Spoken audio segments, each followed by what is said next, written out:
I think it's very important to have a feedback loop when you're constantly thinking about what you have done and how you could be doing it better. You get paid in direct proportion to the difficulty of problems you solve. Constantly seek criticism. A well thought out critic of whatever you're doing is as valuable as gold. It is possible for ordinary people to choose to be extraordinary. No, I don't ever give up. I would have to be dead or completely incapacitated. I'm not trying to be anyone's savior. I'm just trying to think about the future and not be sad. The idea of flying on a beach as my main thing just sounds like the worst. It sounds horrible to me. I would go to bonkers. I would have to be on serious drugs. I would be super duper bored. I like high intensity. Any product that needs a manual to work is broken. The first step to establish that something is possible, then probability will occur. If you need inspiration, don't do it.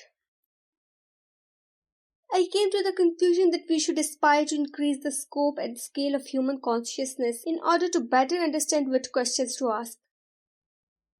I take the position that I am always to some degree wrong, and the aspiration is to be less wrong. Constantly think about how you could be doing things better. One of the really tough things is to figuring out what questions to ask. Once you figure out the question, then the answer is relatively easy.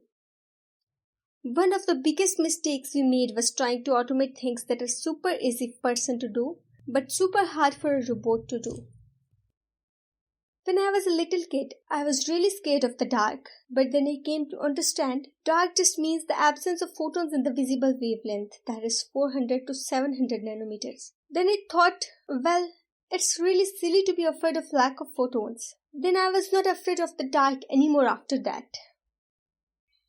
They were building a Ferrari for every launch, when it was possible that a Honda Accord might do the trick. I could go and buy one of the islands in the Bahamas and turn it into my personal fiefdom, but I'm much more interested in trying to build and create a new company. I really like computer games, but then if I made really great computer games, how much effect would that have on the world? Every person in your company is a vector. Progress is determined by the sum of all vectors.